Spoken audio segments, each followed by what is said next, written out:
ছাদ বাগানে সবাইকে স্বাগতম।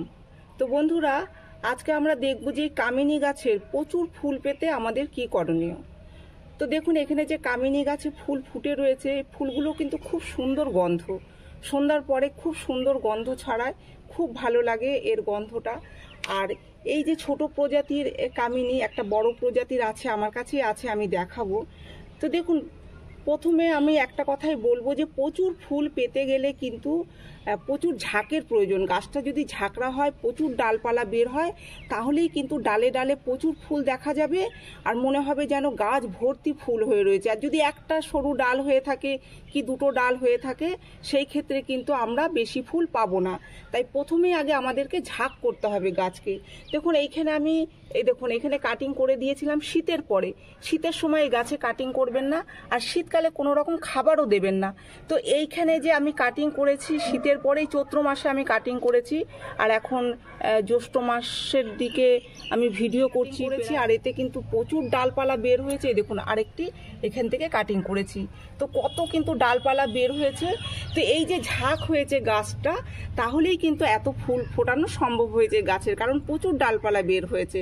এবার যদি একটা দুটো ডাল থেকে আমরা যতই খাবার দিই না কেন, সেই একটা দুটো ডালে কিন্তু খুবই সামান্য পরিমাণে ফুল ফুটবে।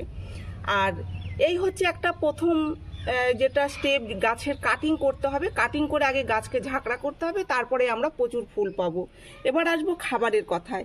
এই গাছে বললাম যে শীতকালে কোনো খাবার দেবেন না। শীতকালটা বাদ দিয়ে আপনারা সারা বছরই খাবার দিতে পারেন। যে কোনো জৈব তরল সার আমি এই গাছে দিয়ে থাকি। কখনো সর্ষের খোল ভিজিয়েও জল দিই, কখনো কলার খোসা ভিজিয়েও এই গাছে জল দিয়ে থাকি। তবে গোবরের সার ভিজিয়েও জল দেওয়া যায়। 1 বছরের পুরনো গোবরের সার হলেই তবেই সেই জল, মানে গোবরের সারটাকে ভিজিয়ে তারপরে জল দেবেন। তো এইভাবে যদি একটু খাবার দেওয়া যায়, তাহলে কিন্তু এই গাছে ফুলের অভাব হয় না। আর একটা কথা যেটা ভীষণ ইম্পর্টেন্ট, সেটা হচ্ছে রোদ্দুর। এই গাছকে কিন্তু রোদ্দুরে রাখতে হবে। ছায়া জায়গায় রাখলে কিন্তু এই গাছে সেইভাবে ফুল আসবে না। তাই গাছকে ফুল সানলাইটে রাখতে হবে। দেখুন ছোট একটা টবে লাগিয়েছি, এই টবের ক্ষেত্রে ফুল সানলাইট হচ্ছে 5 থেকে 6 ঘন্টা। তো এরকম জায়গায় রাখুন যেখানে সরাসরি 5 থেকে 6 ঘন্টা রোদ্দুর আসে, সেরকম জায়গায় রাখলে কিন্তু এই গাছে প্রচুর পরিমাণে ফুল আসবে। আর এই গাছের জল দেবেন যখন দেখবেন মাটি শুকিয়ে আসছে, তখনই এই গাছে জল দেবেন। ব্যাস এইটুকু পরিচর্যা করলেই কিন্তু এরকম গাছ ভর্তি আমরা ফুল পেতে পারি। এছাড়া আর কোনো কিছু নয়। এমন নয় যে এই গাছে বেশি বেশি করে কোনো রাসায়নিক সার দিতে হবে, এরকমটা নয়। কিন্তু জৈব সারেই গাছ করুন, দেখবেন প্রচুর ফুল পাচ্ছেন। রাসায়নিক সারে গাছ করলে কিন্তু গাছের ক্ষতি হয়, রোদ্দুর সহ্য করতে পারে না, অনেক রকম সমস্যা হয়ে যায়। তো এখানে দেখুন আরও একটি যে কামিনী রয়েছে, এটা হচ্ছে টেবিল কামিনী। তো এই টেবিল কামিনীর পাতা দেখুন একদম ছোট ছোট। এই গাছে কোনো ফুল আসে না, এটা শুধুমাত্র সৌন্দর্য। এই গাছটা এমনি সুন্দর, এর কোনো রকম কিছু করতে হয় না, নিজে থেকেই সুন্দর কিন্তু একটা এরকম বেশ বলের মতোই হয়ে থাকে, দেখতে ভীষণ ভাল লাগে। তো এই গাছকে আমরা ঘরে নিয়েও রাখতে পারি, তবে এই গাছে রোদ্দুরের প্রয়োজন আছে। খুব বেশি হলে আমরা 3-4 দিন ঘরে রাখবো, তারপরে আবার কিন্তু আমরা বাইরে বের করে দেবো। এই গাছও কিন্তু রোদ্দুর পছন্দ করে, রোদ্দুর ছাড়া কিন্তু এই গাছ হবে না।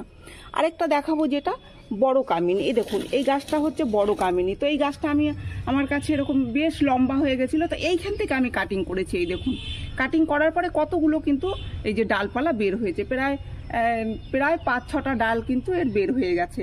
আর এদিক থেকেও কিন্তু ডালপালা বের হচ্ছে, এখানে কাটিং করেছি, এদিক থেকেও বের হচ্ছে, নাহলে একদম কিন্তু একটা শুধু লম্বা একটা ডাল ছিল। এবার দেখাবো এই গাছের কুড়ি এসেছে। এই দেখুন এখনো ফুল আসেনি, তো এই হচ্ছে ওর কুড়ি। তো প্রত্যেকটা ডালে ডালেই কিন্তু এরকম কুড়ি দেখা যাচ্ছে। এগুলো ফুটে যাবে, এই কুড়িগুলো এই কাল পরশুর ভেতরেই কিন্তু ফুটে যাবে। এই হচ্ছে বড় কামিনী। আর এর একই রকম কিন্তু যত্ন। এই গাছে যেরকম আমি ছোট যে কামিনীটা দেখালাম, তার যেরকম খাবারের কথা বলেছি, রোদ্দুরের কথা বলেছি, এই কামিনীর ক্ষেত্রেও ঠিক সেম। আর যেটা একদম ছোট টেবিল কামিনী, যেটাতে ফুল আসে না, এই গাছটাতে আপনারা আরেকটু কম রোদ্দুরে রাখবেন। এই ধরুন 4 ঘন্টা মতো রোদ্দুর আসছে, সেরকম জায়গায় রাখবেন, তাহলেই দেখবেন এই গাছের পাতাগুলো খুব সবুজ থাকছে। আর দুপুরের কড়া রোদ্দুর পড়লে কি হবে, পাতা হলুদ হয়ে যাবে, পাতা ঝরতে থাকবে এই গাছের ক্ষেত্রে। তো এইটুকু একটু মেনটেন করবেন। আর দুপুরের রোদ্দুরটা কিন্তু এখন যে বৈশাখ জ্যৈষ্ঠ মাসের যে দুপুরের কড়া রোদ্দুর, সেই রোদ্দুরে কিন্তু কোনো গাছই সহ্য করতে পারে না। বিশেষ করে আমাদের যে ছোট ছোট টবে আমরা গাছ লাগাই, দুপুরের কড়া রোদ্দুরটা সহ্য করতে পারে না। তাই চেষ্টা করবেন সমস্ত গাছগুলোকেই দুপুরের কড়া রোদ্দুর থেকে বাঁচিয়ে রাখতে। তো ভিডিওটি আমি এখানেই শেষ করছি। যদি ভিডিও ভালো লেগে থাকে তাহলে একটি লাইক করবেন, কমেন্ট করে জানাবেন, আর আমার এই চ্যানেলটিকে সাবস্ক্রাইব করবেন।